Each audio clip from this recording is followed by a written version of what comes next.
Level 1. The Special Agent Trainee. You are 23. You do not stumble into this. You applied for 18 months. You filled out a 127-page background questionnaire. Every address you have ever lived at. Every foreign national you have ever met. Every debt you have ever owed. They talk to your neighbors. They talk to your college roommate. They talk to your ex. Then they called you. The letter says, report to Glencoe, Georgia. Federal Law Enforcement Training Centers. You do not pack much. The first 10 weeks belong to them. The Criminal Investigator Training Program starts at 5:30 a.m. Defensive tactics, firearms qualification, federal law, evidence procedures. You run, you shoot, you study, you run again. The instructor's name is Hargrove. He does not yell. He does not need to. He just watches. And when you make a mistake, he makes you explain it out loud in front of everyone. You qualify on the Glock 19 on day 11. Barely. Your groupings are low and left. You stay after. You dry fire in the parking lot until dark. Nobody tells you to. Nobody thanks you for it. After Glencoe, you are transferred to Beltsville, Maryland, the James J. Rowley Training Center. This is where the Secret Service specifically begins. 17 more weeks. Protective advances. Emergency medicine. Counterfeiting detection. Surveillance operations. You learn how to look like you are not looking. One afternoon, a trainer named Caldwell runs a scenario. Active threat in a hotel corridor. 3 trainees freeze. You do not freeze. You make the wrong call. You go left when procedure says right. But you move. Caldwell pulls you aside afterward. Moving wrong is fixable, he says. Freezing gets people killed. You write that down that night. 27 weeks after you arrived in Georgia, you raise your right hand. You are now a special agent of the United States Secret Service. GL-7. Starting salary. No ceremony. You sign a form. You shake a hand. You are handed your credentials and a Glock. Your first field office assignment. Atlanta. You do not protect anyone yet. First, you build cases. Level 2. The Special Agent. You are 25. The Atlanta field office is on the 14th floor of a federal building on Spring Street. 31 agents. Stained carpet. A coffee machine nobody admits to owning, but everyone uses. Your desk is wedged between a filing cabinet and a window that looks directly into another building's wall. Your supervisor is a GS-13 named Parrish, 14 years in the service. She does not ask how you are settling in. She drops a case file on your desk on day 1. Counterfeit operation out of Macon. 3 suspects, 2 printers, 1 distributor. You are the lead. You spend 4 months on it. You pull financial records. You run surveillance from a van at 2 a.m. You coordinate with local law enforcement. You build the affidavit line by line. When you finally make the arrests, there is no adrenaline. Just paperwork. A lot of paperwork. This is the work. 90% of it is never seen by anyone. Over the next 2 years, you work access device fraud cases, wire transfer schemes, and one elaborate identity theft ring stretching from Atlanta to 3 cities in Eastern Europe. You learn how money moves. You learn how people lie.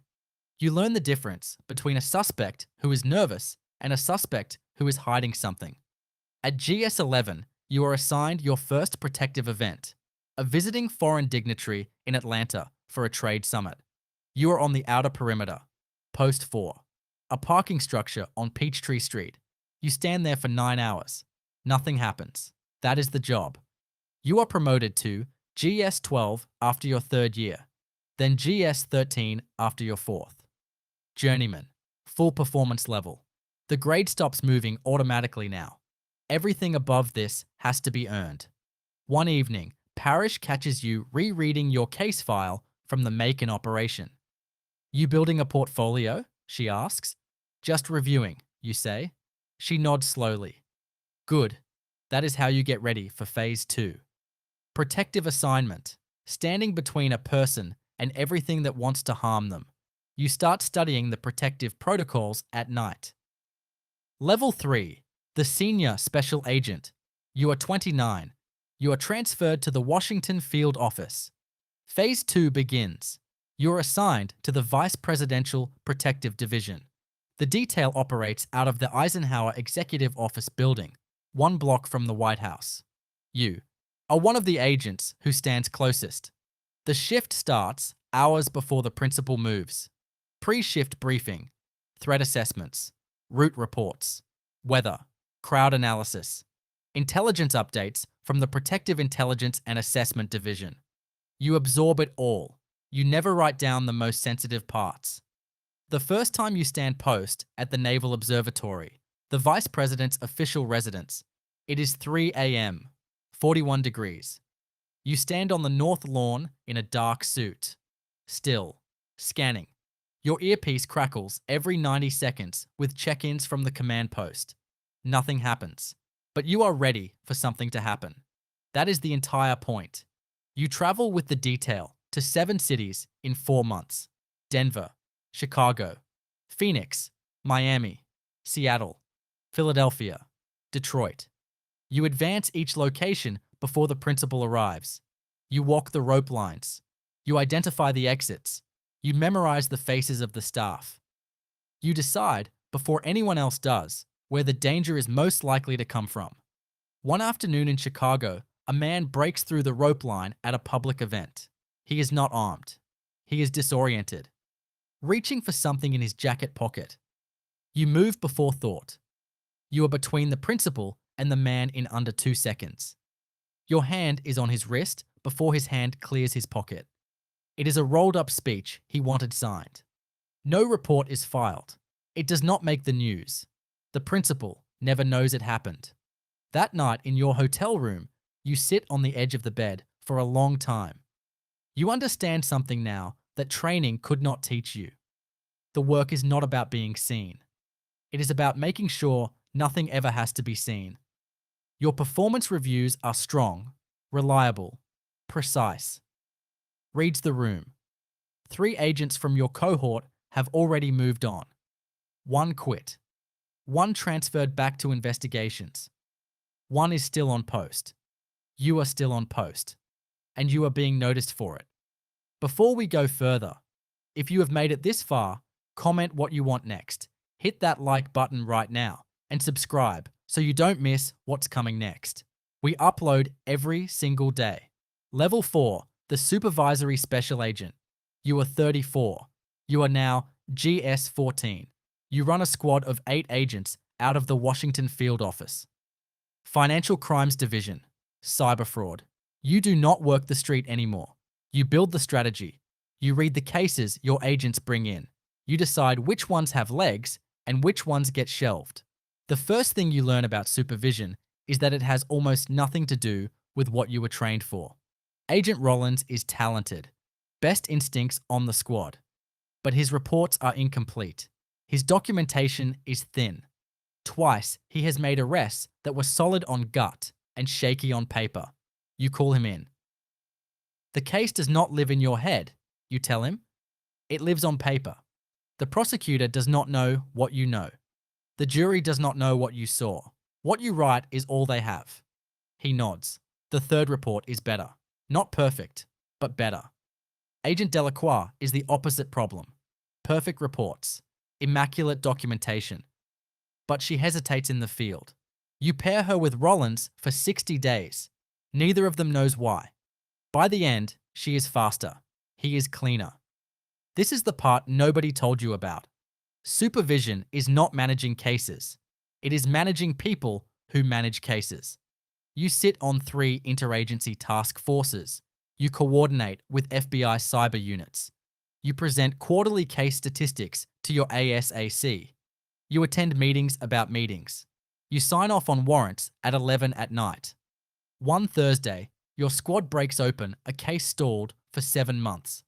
A wire fraud network operating through shell companies in Delaware and Nevada, moving money overseas through a layering system so intricate it took 3 forensic accountants to map it. You led the strategy. You made the key call to follow the digital trail instead of the money. 16 arrests, federal charges, A press release goes out. Your name is not in it. That is fine. You understand what this level means now. You are the infrastructure under the result, not the result itself. Your ASAC calls you in after the case closes. There is a resident agent in charge opening in Charlotte. She says, "It is yours if you want it." You think about it for 1 day. Then you say yes. Level 5. The assistant special agent in charge. You are 39. You are back in Washington. GS 15. The Charlotte RAC office was 3 years of building something from the ground up. 11 agents. A new cyber fraud unit. A partnership with the North Carolina Banking Commission that produced 4 major prosecutions. You left it stronger than you found it. Now you are ASAC at the Washington field office, second in command of one of the largest field offices in the country. You oversee multiple investigative squads and coordinate with the protective operations side. Your signature is on everything. The pace is different here. There is no slow week. A Monday morning, intelligence comes in about a credible threat against a foreign dignitary visiting for a UN-related event. By 10 a.m., you have activated 2 additional squads, coordinated with the Metropolitan Police and the FBI Joint Terrorism Task Force, and briefed the special agent in charge. By noon, you have repositioned assets. By 3 p.m., you have revised the advance plan twice based on updated intelligence. The visit happens without incident. Nobody outside this building will ever know it was close. You manage 19 supervisory agents. One of them, SSA Torres, is exceptional. The kind of agent who makes every person around them better. You begin writing his development plan. You place him on assignments that will make him visible to the right people. You know what it meant when someone did that for you. Another supervisor, SSA Whitfield, is a different problem. He has been at GS 14 for 6 years. Competent, careful, but he avoids the decisions that are uncomfortable. He delegates too much downward and asks too much upward. You have the conversation. At this level, you tell him, the decision that does not get made is a decision you made. He transfers to a headquarters staff role 3 months later. It is the right fit. You do not feel good about it, but you make the call. By year 2, as ASAC, your name starts appearing on shortlists, internal evaluations, succession planning documents you are not supposed to know about but do. You are being considered for the next level. You start sleeping less. Level 6, the Deputy Special Agent in Charge. You are 42. The title is Deputy Special Agent in Charge. The SAIC of the Washington Field Office is a woman named Calderon. 22 years in the service. Precise, disciplined, does not waste words. On your first day, she gives you exactly 1 instruction. Handle what does not need to reach my desk. You spend the first month mapping everything. Which problems have solutions? Which problems have owners? Which problems are being hidden? There are always problems being hidden. A protection lapse surfaces in an internal review. An agent on a diplomatic detail made an unauthorized deviation from the advance plan. Nothing happened, but the deviation was not reported by anyone in the chain until the review caught it. You do not go to the agent first. You go to the agent's supervisor, and then to that supervisor's supervisor. The problem, you tell them, is not the deviation. The problem is that it moved upward 3 levels without being reported. That is a culture problem, not an individual problem. You restructure the post-event review process. You implement a revised after-action protocol. You do not call it a response to the incident in any official communication. You call it a standard operational update. It works because it does not create enemies. At this level, you learn something new about power. It does not come from rank alone. It comes from the ability to change how things work without making people feel that things have been changed. You are the deputy. You enforce. You translate. You absorb. When Calderon is in front of the Secretary of Homeland Security, you are running the office. When she returns, everything is where she left it, plus better. At the end of your second year, Calderon retires. You are named acting SAIC while the search for her replacement begins. 6 weeks later, they tell you the search is over. It was always going to be you. Level 7. The Special Agent in Charge. You are 45. You are the Special Agent in charge of the Washington Field Office. 214 agents and professional staff report up through you. You oversee the full investigative portfolio of one of the most active field officers in federal law enforcement. You coordinate directly with the director's office at headquarters. You brief congressional staff. You sit on Department of Homeland Security working groups. You are accountable for everything that happens in this office, and some things that happen outside it. A counterfeiting operation you shut down 6 months ago surfaces again. Different printers, different distributors, same network. Someone in the original investigation leaked the timeline of the takedown. The operation restructured around it.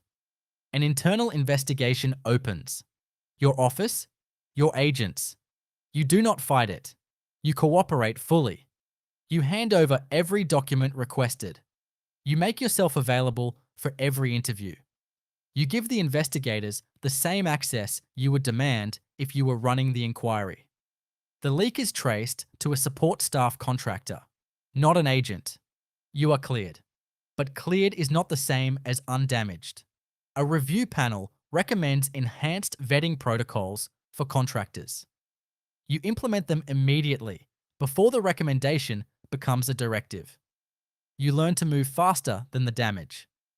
3 years into the role, you are asked to lead the after-action review of a protection failure in another field office. A foreign head of state was exposed on a rope line for 11 seconds longer than protocol allowed due to a communication breakdown between the advance team and the command post. No threat materialized, but 11 seconds is a lifetime. You write the review. 63 pages. You name what failed. You name who failed. You name the structural conditions that allowed the failure to occur without anyone catching it first. The review goes to the deputy director's desk. A week later, your phone rings. "We would like to talk about your next assignment," the voice says. Headquarters. Level 8. The Assistant Director.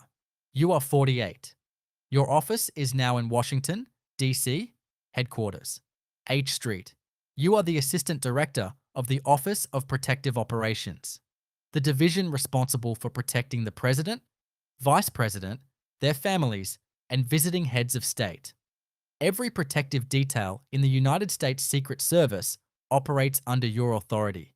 Your day begins before anyone else's and ends after. The President has a public event in 3 cities in 2 days. You have reviewed the advance packages for all 3 venues. You have signed off on the tactical plans. You have read the threat matrix prepared by the Intelligence Division. You have approved the counter-assault team positioning. You have spoken with the lead advance agent in each city. You have done this for a Tuesday. A sitting US senator sends a letter requesting expanded protection coverage for a trip overseas. You deny it. The denial has to be written carefully. Specific on operational reasoning, silent on politics. You rewrite it 4 times. A former president's detail reports a credible threat in their area of operation. You activate additional resources within the hour. You brief the deputy director. You brief the National Security Council liaison. You do not sleep that night. The threat does not materialize. The next morning, no one mentions it. You sit in front of a Senate subcommittee hearing on protective operations funding. You speak for 40 minutes. You answer questions for 2 hours. Some of the questions are hostile. You answer them the same way you answer the friendly ones. Directly, without embellishment, without retreat. Afterward, a junior staff member tells you that you handled it well. You nod and move on. You are not here to handle things well. You are here to make sure the right things happen. There are 12 assistant directors across the agency. Each of you carries a different piece of the institution. Together, you carry all of it. One morning, the deputy director calls you before your briefing begins. "There is going to be a change," she says. "I need you to be ready." You do not ask for details. You have been in this agency for 25 years. You know what ready means. Level 9, the deputy director. You are 51. There is one person above you. As deputy director, you are the operational spine of the United States Secret Service. The director sets direction. You execute it. You manage the agency's day-to-day functions across all offices, all divisions, all regions, all international posts. When the director is in front of Congress, you are running the agency. When the director is with the president, you are answering the calls that do not wait. You oversee a budget that runs into the billions. You manage a workforce of nearly 8,000 people. You coordinate with the FBI, CIA, NSA, DHS, and the National Security Council on a schedule that sometimes means 4 separate classified briefings before noon. An agent is killed in a training accident at Rowley. Not your fault. Not anyone's fault, technically. But it happened under your watch, and that means it is yours to carry. You personally call the agent's family. Not a liaison. Not a letter. You. You attend the memorial service in full dress uniform. You sit in the front row. You do not look away. Afterward, you commission a full safety review of all live fire training protocols. You do it quietly. You do it thoroughly. You do it because the only thing worse than what happened is for it to happen again. A significant protection lapse occurs during a foreign diplomatic mission. The images surface in international media. The agency is under pressure. The director faces the press by evening. You are behind that press conference, in the room, watching. You already know every answer before it is given because you wrote the talking points. You also know what is not being said because you decided what is not being said. That is the weight of this position. You know more than you can say. You carry more than you can show. You make decisions that other people will publicly defend, and you do it without needing the credit. The director announces her retirement 8 months into your second year as deputy. The White House begins the succession process. Your name is the first one on the list. Level 10, the director. You are 53. The President of the United States nominates you. The Senate confirms you. You are now the Director of the United States Secret Service. There are no more rungs. You report to the Secretary of Homeland Security. You brief the President. You testify before Congress. You are the face of an institution standing since 1865, created first to fight counterfeiting, then mandated in 1901 after the assassination of President William McKinley to protect the president. You think about that on your first morning in this chair. Over 150 years. And it started because the country was forced to ask, who stands between the leader and everything that wants to destroy them? For more than a century, the answer has been people like the ones who work for you now. The first month is a collision of the urgent and the structural. An emerging threat pattern requires you to personally authorize increased protective resources for 3 senior officials. You make the call in a 6 a.m. meeting. No press. No public statement. The decision is made. The resources move. A congressional budget hearing challenges the agency's operational expenditures. You sit at the table alone. You defend every line item. You do not apologize for what protection costs. You explain what happens when it is underfunded. You implement a recruitment initiative focused on linguistic diversity. It will take a decade to fully bear fruit. You will not be director when it does. You build it anyway. A long-serving agent from your early Atlanta days retires. You call him. You talk for 40 minutes. He asks if it was worth it. All of it. Every year. Every post. Every early morning and missed holiday. You sit with the question for a moment. Ask me what I would change, you say. Okay, what would you change?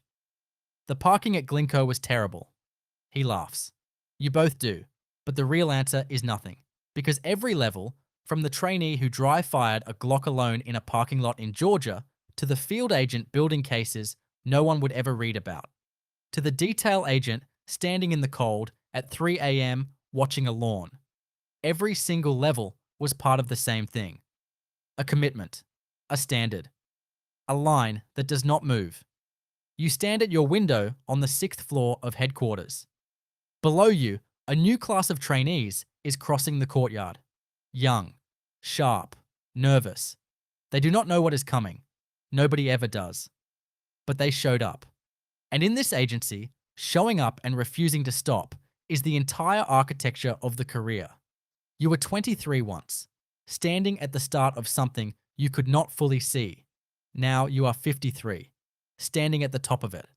Not because of the title, not because of the proximity to power, because of the person next to you on the detail.